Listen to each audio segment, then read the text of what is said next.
Ever get that feeling where you just want to like really get something? Yeah. Like you want to understand all the little connections and details without having to like wade through a ton of stuff.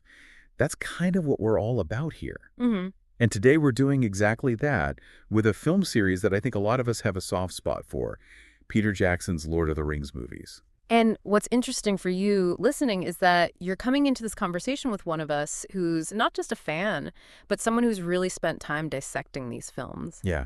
It's like you're sitting down with someone who's basically lived in Middle-earth for like the past 2 decades. I mean, I've been a huge fan for years, and I've actually been writing down all my thoughts and observations about the movies, especially after going back and watching those extended Blu-ray editions. Mm. It's amazing how different they feel from those initial theatrical releases way back when. So what we're going to do today is journey through the Fellowship of the Ring, the Two Towers, and the Return of the King, but not just retell the story. We're going to look at the things that connect them, the details that really stood out to me. Exactly. Our goal here is to take those key plot points, the big character introductions, and how they develop across all three films, and look at them through the eyes of someone who's really immersed themselves in this world. And we'll also be touching on some of the reactions, criticisms, and even some unanswered questions that came up during these viewings. Yeah, we're aiming for those aha moments, those deeper connections, without bombarding you with too much information. So let's jump right in. Where it all began, the Fellowship of the Ring. The foundation of it all. The return of Sauron, Bilbo finding the ring, and then Frodo having to step up and take on this huge quest to destroy it in Mount Doom. And of course, we see the Fellowship come together, led by Gandalf. Watching that first film again, especially the extended version on Blu-ray, it's crazy how that 2001 release still feels so fresh and powerful. The thing that really struck me was the dedication of everyone involved, bringing Tolkien's world to life. It wasn't a perfect adaptation, of course, but the commitment was there. Like that story about 8 of the 9 Fellowship actors getting those matching elvish tattoos, the number 9. Yeah. It really shows how close they became. Although John Rhys Davies, who played Gimli, he decided to sit that one out. Kind of funny. It really speaks to the camaraderie that formed on set. And thinking about the narrative choices they made for that first film, it's really interesting that they actually considered having either Frodo or Gandalf narrate the prologue. Choosing Galadriel in the end, it adds this ancient wisdom, this mythical feel to the whole thing. It's amazing how one decision can shape how we see the story from the very beginning. Absolutely. One of the things that really bugged me back when the films were first released was how long we had to wait for those extended editions. Waiting almost a whole year to see those extra scenes, it felt like we were missing a big chunk of the story. Because those added moments really fleshed out the characters, made Middle-earth feel richer, makes you wonder what the studio was thinking. It definitely reflects how the whole home video thing has changed and what fans expect now. And then there's the casting. I mean, can you even imagine anyone else as Aragorn besides Viggo Mortensen? Or Orlando Bloom as Legolas? They weren't the huge stars they are now back then, which maybe helped people accept them as those characters. And it's still kind of mind-blowing to think that John Rhys Davies, who was so memorable as Sala in Indiana Jones, was completely unrecognizable as Gimli because of the incredible makeup work. Yeah. It's true. And then there's Gandalf, played by the one and only Ian McKellen. But did you know that Christopher Lee, who is amazing as Saruman, was actually Tolkien's first choice for Gandalf?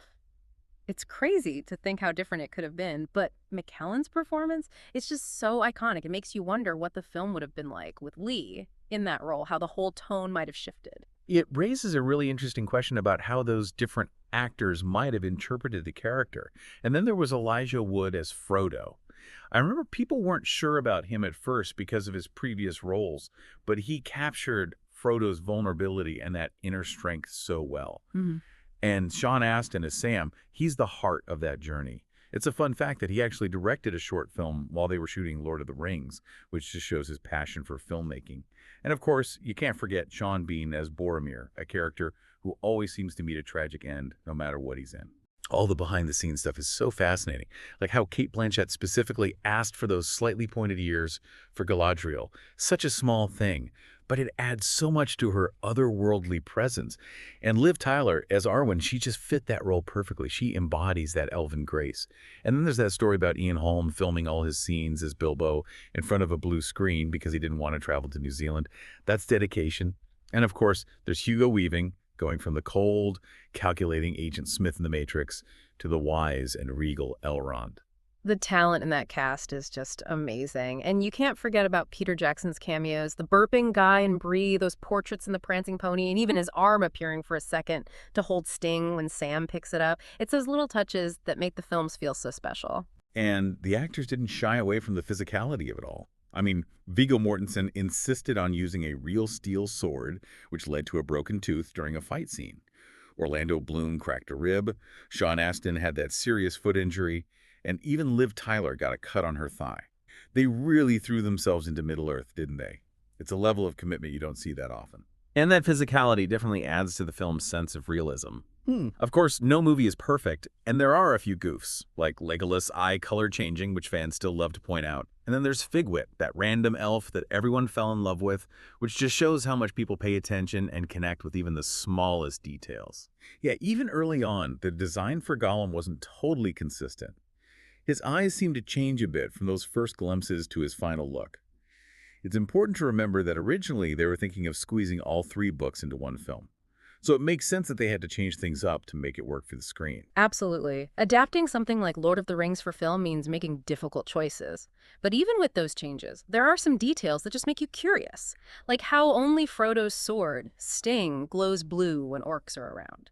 In the book, Gandalf's sword, Glamdring, does the same thing, but it's not shown in the film. It's a small thing, but it's something that a dedicated fan would definitely notice.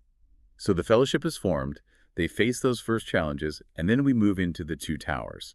As the tagline said, the journey continues, but things get darker. In the second film, we see things split up. You have Frodo and Sam on their way to Mordor, with Gollum tagging along, which definitely complicates things. Then we have Merry and Pippin, who are captured by the orcs, and Aragorn, Legolas, and Gimli chasing after them. This eventually leads them to the big battle at Helm's Deep. That opening scene with Gollum, where you see his inner struggle, it's such a powerful way to start the film. It really is. Yeah. You know, if I had to pick one big problem I have with the Two Towers, especially the extended version, it's how much time they spend on Aragorn and Arwen's romance.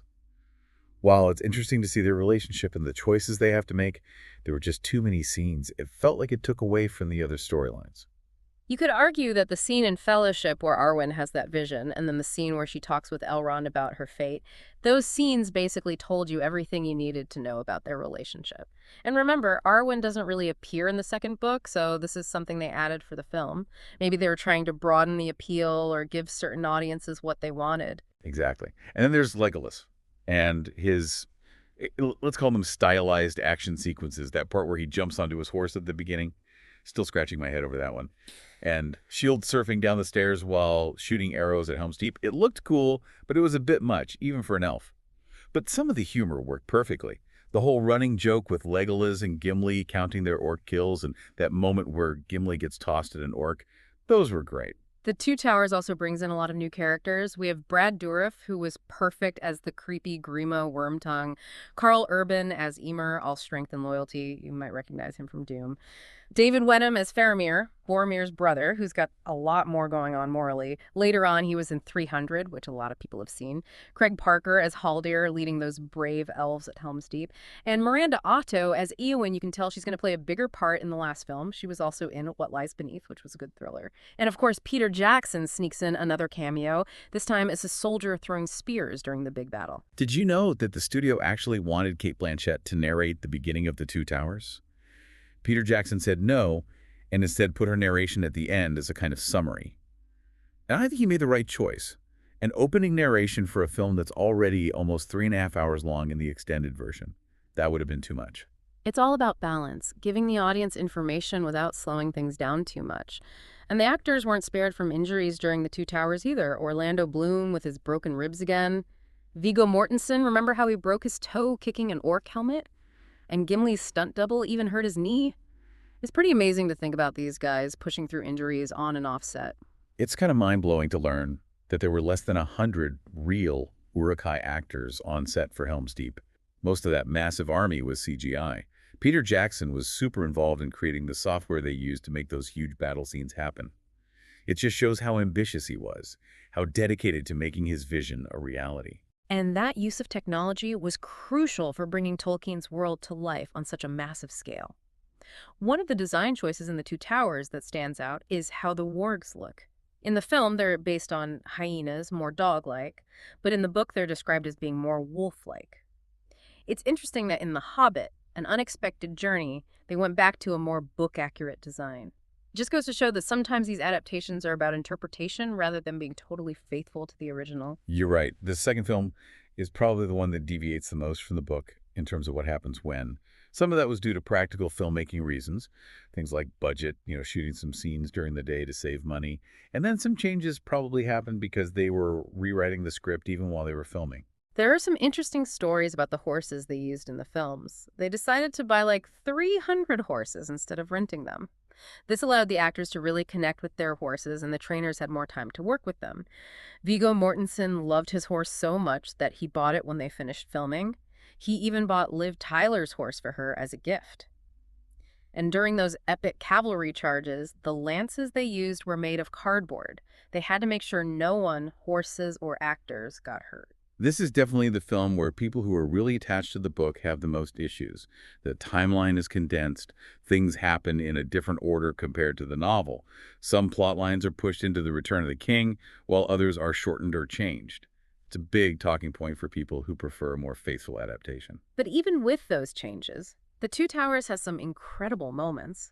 The Battle of Helm's Deep is a masterclass in action filmmaking, and the Ents attacking Isengard is so satisfying to watch.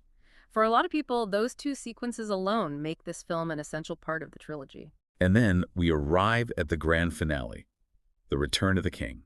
As the tagline says, the end of the journey. We start after Saruman's defeat.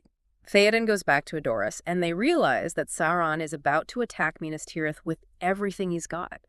Even though Gondor is begging for help, Theoden hesitates. He's dealing with past betrayals and a sense of isolation.